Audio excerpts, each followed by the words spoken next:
আসসালামু আলাইকুম, কেমন আছেন সবাই? আশা করি সবাই অনেক অনেক ভালো আছেন। দেখতে পাচ্ছেন অলরেডি কিন্তু মাছ ধরতেছে। আমি আছি এই মুহূর্তে একদম গভীর সাগরে। আর এই সাগর থেকে মূলত হচ্ছে ইলিশ মাছ সহ মানে শতকথা বঙ্গোপসাগরের ভিতরে আছি। আর এইখান থেকে মূলত মানে সামুদ্রিক যে মাছগুলো সবই হচ্ছে এই সাগরেই পাওয়া যায়। আর আমি আরিফ আপনাদেরকে চেষ্টা করবো এখন থেকে প্রতিদিন মানে প্রতিনিয়ত এই চ্যানেল থেকে আপনাদের কেমন সামুদ্রিক মাছ ধরা এবং আমাদের জেলে ভাইদের কষ্ট, প্লাস আমাদের জেলে ভাইয়েরা কীভাবে সাগরে এসে মাছ ধরে এবং মানে তাদের সুখ দুঃখ সব কিছুই চেষ্টা করবো আপনাদের সাথে শেয়ার করার জন্য। তো সবাই একটু সাথে থাকুন আর আসুন আজকে কি মাছ আমরা পাই সেটাও আমরা সবাই দেখবো একসাথে। চলেন।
আমরা মোটামুটি ভাবে আমাদের জালের কাছে অলরেডি আইছি। আমি মনে করেন যে এরা অলরেডি প্রস্তুতি নিতেছে, কারণ সামনে এখন নামবে।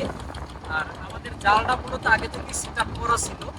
এই যে ফ্লুটটা দেখতে পাচ্ছেন এটাকে মূলত আমরা হচ্ছে উররা বলি। মানে উররা বলতে হচ্ছে আমরা জাস্ট এটা হচ্ছে আমাদের লোকেশন, যে এই আমাদের জালের শুরু। তো যেমন কাজ আমাদের শুরুটা থেকে মানে শুরু করে দিল আমাদের শহীদুল ভাই এবং তার সাথে সহকর্মী যারা আছেন।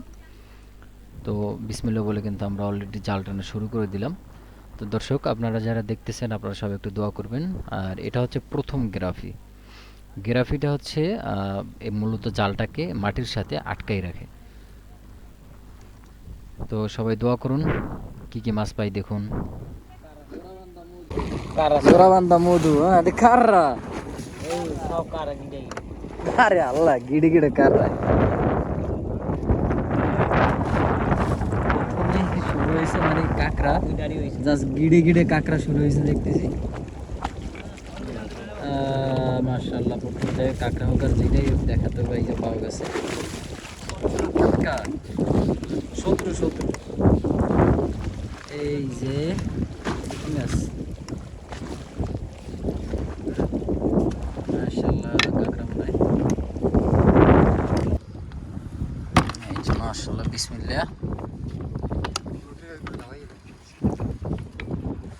70 তোলা একদম, এর সে তাজা মাছ আর কি লাগবে। প্রথমে ডাডি বিসমিল্লাহ। কাকড়াই তো বেটা পেশাই পুষাই শেষ করে লাগকালে।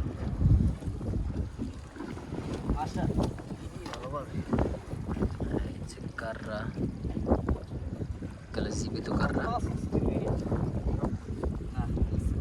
কাররার দাম দাম কেমন বর্তমানে? রেট খারাপ, তাহলে তো আবার কাও। হ্যাঁ আছে আছে বলো। কাররা রেটটা ভালো পাওয়া যাইতো, তাহলে কাররা বাজলেও সমস্যা হলো না।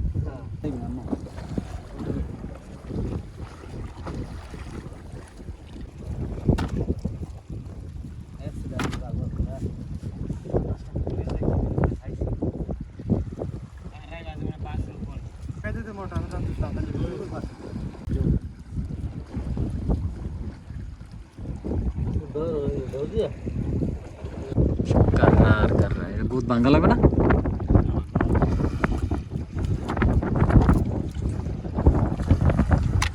তাল কয় ফের শহীদুল? জাল হইছে 9 ফের। 9 ফেরের 1 ফের গেছে ভাই। ফের মানে হয়েছে যাইয়া সোজা কথা আমরা যেভাবে বুঝি যে একটা লম্বা একটা লাইন, ওইটার মাঝখান থেকে একটা কাটা কাটা কাটা কাটা, সোজা কথা এরকম। মানে একটা লম্বা একটা দূরত্ব প্রায় 1 কিলোমিটার মতো। সাপোজ উদাহরণস্বরূপ এটাকে আমরা 9টা ভাগে ভাগ করা হয়েছে। 9 ভাগের 1 ভাগ মাত্র আমরা ধরলাম, মানে 1 ভাগের ভিতরে মানে প্রথমে যা দেখতেছি সবচেয়ে বেশি হয়েছে কাঁকড়া পরিমাণে একটু বেশি। আর এক একটা দুই এক সময় দাম আসলে এক এক রকম থাকে। আর বেশি ঝামেলাটা হচ্ছে এইসব জালে কাররা যদি একদিন বাজে তাহলে মানে জালের একবারে কি বলা যায়, মানে শরীরের কন্ডিশনটা খেলা খারাপ করে দেয় সোজা কথা। আর যত সময় লাগে মানে মাছ মাছ ধরতে যে সময় লাগে এর থেকে বেশি সময় লাগে হচ্ছে এই কাররাগুলো ছাড়াইতে। তো এখন বর্তমানে যে এখানে কর্মকাণ্ড চলতেছে এটাই সবচেয়ে বড় হয়েছে যে আগে কাররা ছাড়াইতে। মাছও কিছু আছে টুকটাক, যেমন এই যে দেখেন পোয়া মাছ আছে একটা, এগুলার বলা হচ্ছে বিলাই পোয়া বলেন অনেকে, আবার পুট পোয়াও বলেন অনেকে। একটা পোয়া মাছ ছাড়াইতেছে কাকু, আর এখানে এসে কাঁকড়া ছাড়াইতেছে মূলত। এই যে এই পোয়া মাছটা দেখেন, এইটা হচ্ছে অনেক বড় হয়, আসলে অনেক বড় হয়, বড় বলতে এটা প্রায় 1.5 কেজি 2 কেজি সাইজ পর্যন্ত হয়। এটা হচ্ছে একবারে বাচ্চা কইতে গেলে। আর একদম নদী থেকে মাত্র ধরা একবারে মানে সোজা কথা জীবিত মাছ। জীবিত মাছের কালারটা দেখেন রোদে যখন পরে তখন চকচক করে কেমন। আর সাগরের যত পোয়া মাছ আছে এর ভিতরে মোটামুটি ভাবে স্বাদের যদি একটা পোয়া বলেন, এর ভিতরে যেমন মরমা আছে, তারপরে এই যেমন এই পোয়া বলি এই কুটপোয়া বা বিলই পোয়া আছে, এরপরে এই যে দাড়ি দেন তোলার দাড়ি, এগুলো তো মাত্র আসে। অথবা এগুলো জালে বাজছে কিছুক্ষণ আগে বলতে ধরেন সকালের দিকে বাজে। হ্যাঁ। আর পোয়া মাছটার কালারে যা বলতেছে এটা খুব নগদই, যেহেতু একবারে জীবিতই ছিল, এটা জীবিত এখনো যেটা আছে এটা অল্প দিন আছে। এই একটা আছে, এটা তো যেটা ছিল একবারে যেটা আছে, এটার হচ্ছে যে কুট্টে পোয়া বলি, কুট্টে পোয়া মা এটা তো লাভ হয় এটা যেটা একবারে। দ্বিতীয় ফেয়ার টানতে আসি, দ্বিতীয় ফেয়ারও মোটামুটি প্রথমে কাররার দেখা আল্লাহ ভরসা, আল্লাহ দিলে মাছ বাজছে, আইয়ে বড় মাছ। হ্যাঁ পান্না। আলহামদুলিল্লাহ, এখানে আমরা ডাডি মাছ দেখতে আসি, জীবিত ডাডি মাছ, ডাইরেক্ট জীবিত ডাডি মাছ। মাশাআল্লাহ, ওই একটা চলতেছে উপরে, এই আছে মোটামুটি সবই মানে এভারেজ সাইজ বলতে পারেন।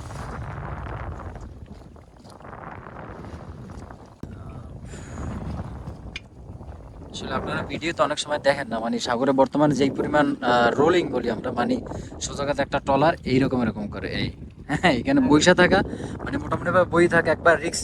নতুন কোনো মানুষ আইয়া আসলে ট্রলারে এইভাবে বই থাকতে পারবে না। এই যে দাড়ি মাছ, মাশাআল্লাহ মাশাআল্লাহ, জায়গাটা দেখুন কত সুন্দর।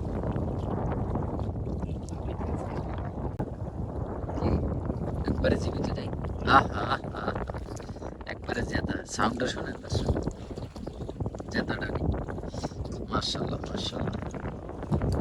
আহা যায় না জানি আছে, কিন্তু আছে এখন তাপসীগুলোর সাইজ সুন্দর।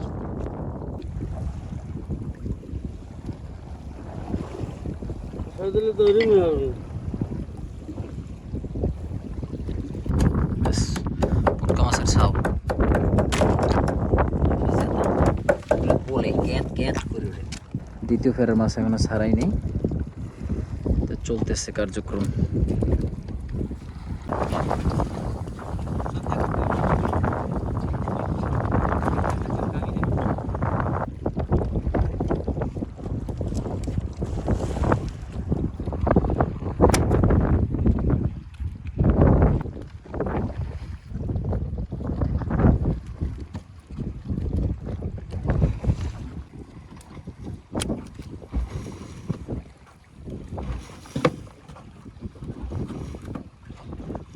অঞ্চলে নামে অধিকাংশ মাছ এখন দেয় না, এখানে কিছু হয় না মাছ, দেখবি পাতলা পাতলা মাছ।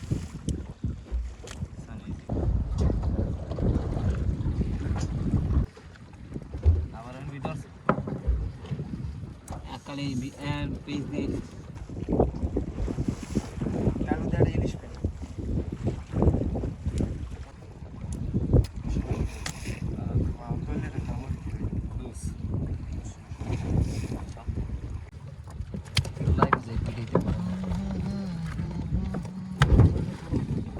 এর এই ফেরে যে মাছগুলো ছিল সেই মাছগুলা এখন মানে ইতিমধ্যে আপনারা দেখতেছেন যে ওগুলাকে ছাড়াইতেছে।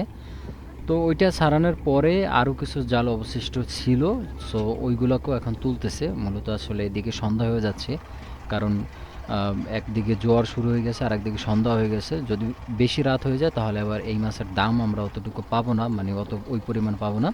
তাই যত তাড়াতাড়ি সম্ভব হচ্ছে আমাদেরকে জালগুলোকে মানে তুলতে হবে, তারপর মাছ ছাড়াইতে হবে, আবার এই জাল আবার এই নদীতেই ফেলতে হবে।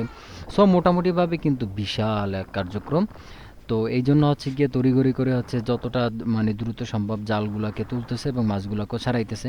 আর একদিকে আসলে নৌকা মানে নদীতে যেই পরিমাণ তুফান শুরু হয়েছে, মানে রোলিং শুরু হয়েছে, কারণ যেহেতু মানে জোয়ার শুরু হলে আসলে সাগরের মানে ঢেউয়ের পরিমাণটাও একটু বেড়ে যায়।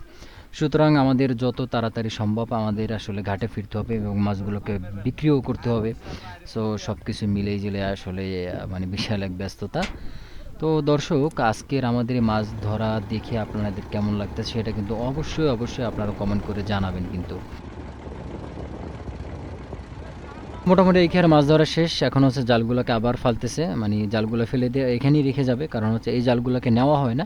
এটা হচ্ছে মানে এক কথায় ডেলি ফিশিং বলে। মানে তারা হচ্ছে গিয়া দিনের ভিতরে 2 থেকে 3 বার আসে। যেমন মনে করেন যে সকাল 9টা বা 10টার দিকে একবার এভাবে আইসা মানে উসুল লয়, মানে জাল টানে। আবার হচ্ছে গিয়া বিকালের দিকে মনে করেন যে কটা 2টা থেকে 3টার দিকে একবার আসে। ওই সময় যে মাছগুলোকে পায় সেটা আবার সন্ধ্যার আগে আগে নিয়ে হচ্ছে বিক্রি করে দেয়। আবার একটা ধাপ আসে, সেটা হচ্ছে রাত 1টা থেকে 2টার দিকে আসে। তো ওই মাছগুলোকে আবার খুব একদম ভোর ভোর গিয়ে সকালের হাটে গিয়ে বিক্রি করে হয়, মানে বিক্রি করে দেয়, কারণ তখন দামটা একটু বেশি ভালো পায় এই জন্য। সো দর্শক, আজকের এই মাছগুলো ধরা দেখে আপনার কেমন লাগতেছে সেটা কিন্তু অবশ্যই কমেন্ট করে জানাবেন। আর এভাবে নিত্য নতুন আরও ভালো ভালো ভিডিও পেতে অবশ্যই আমার সাথে থাকবেন। আর আজকের আমাদের এই মাছগুলো হচ্ছে আমরা পেলাম। সো মাছগুলো যখন ওয়াশ করলে দেখুন একদম চকচক করতেছে না?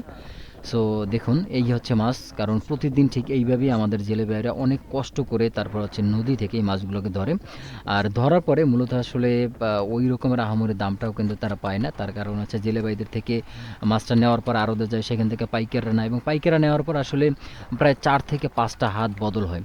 আর তাই সবথেকে নিম্ন যে রেটটা সেটি হচ্ছে আমাদের এই জেলে ভাইরা পায়।